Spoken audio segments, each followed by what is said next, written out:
now. Just recharge your number. ആരെ വിളിക്കാനാകുമ്പോൾ ഒരു പൈസ ഉണ്ടാവുക. എന്താ കുഞ്ഞ്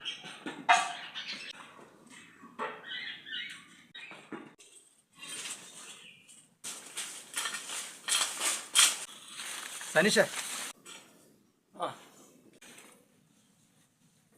പൈസ എടുക്കാനുണ്ടോ? എൻ്റെ അക്കൗണ്ടിൽ 300 ഉണ്ട്. കൈമ ഒരു 50. അത് പോരപ്പാ, 350 കിട്ടിയിട്ട് കാര്യമില്ല. ആ പറഞ്ഞോ വിഷ്ണു എനിക്ക് കുറച്ച് പൈസ ഞാൻ വിളിച്ചോട്ടോ.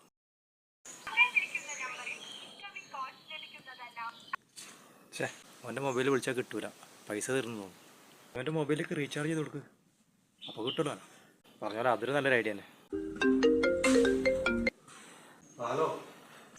ആ എടാ, പിന്നെ നിന്നെ പൈസ ഉണ്ടോ? ഇല്ലടാ.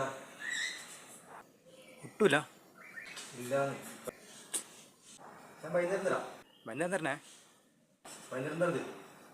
ഈ മൊബൈലിൽ പൈസ ഇല്ലായിരുന്നോ ദൈവാനം കൊണ്ട് ആരോ റീചാർജ് ചെയ്യുന്നു. ഓൻ്റെ മുട്ടൂല്ലല്ലോ, വൈകുന്നേരം തരാം.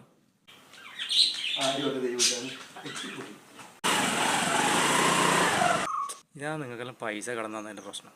എനിക്ക് ആ 350 നേരത്തെ എനിക്ക് തരാനില്ലല്ലോ. അപ്പോൾ നിങ്ങളും അവന് റീചാർജൊക്കെ കൊടുക്കാൻ പറഞ്ഞു. ഞാൻ പറയുമ്പോഴേക്ക് നീ അവന് റീചാർജ് ചെയ്ത് കൊടുക്കണം. വേണ്ട 50 വേണ്ട, ഓരോരുത്തരും ഇറങ്ങിക്കോളും. ഇപ്പോൾ കൈമില്ലതും പോയി, അക്കൗണ്ടില്ലതും പോയി.